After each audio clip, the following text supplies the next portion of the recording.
ഗോവ വിമോചന സമരത്തിൽ പങ്കെടുത്ത മലയാളികളായ ധീര പോരാളികളുടെ കുടുംബാംഗങ്ങളെ കേരള ലോക് ഭവൻ ആദരിച്ചു.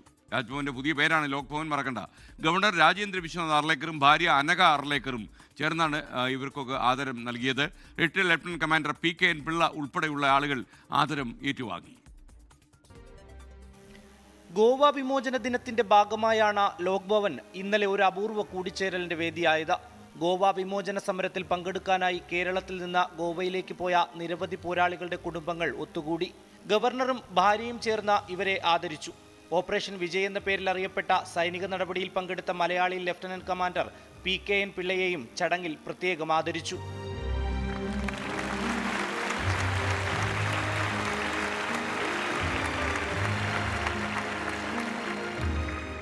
പരിപാടി സംഘടിപ്പിക്കാനായതിലെ സന്തോഷം ഗവർണർ രാജേന്ദ്ര വിശ്വനാഥ് അർലേക്കർ പങ്കുവച്ചു.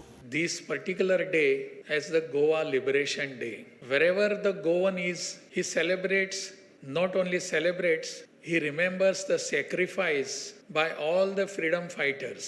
My salutes to all the freedom fighters who sacrifice everything of their life to get us liberated from the clutches of tyrannical regime of Portugal.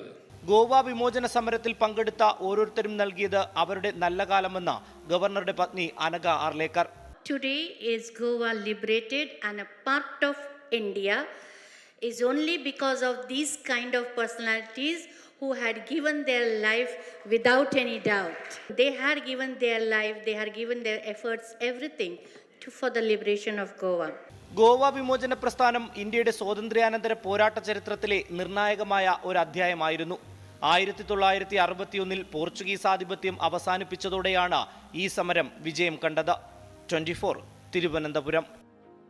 ലോകത്തെവിടെയായാലും ഏത് സമയത്തും 24 വാർത്തകളും ഓഗ്മെന്റഡ് റിയാലിറ്റി പാക്കേജുകളും എക്സ്പ്ലെയിനറുകളും വിശദമായി കാണാൻ ഞങ്ങളുടെ യൂട്യൂബ് ചാനൽ നിങ്ങൾക്ക് സബ്സ്ക്രൈബ് ചെയ്യാം.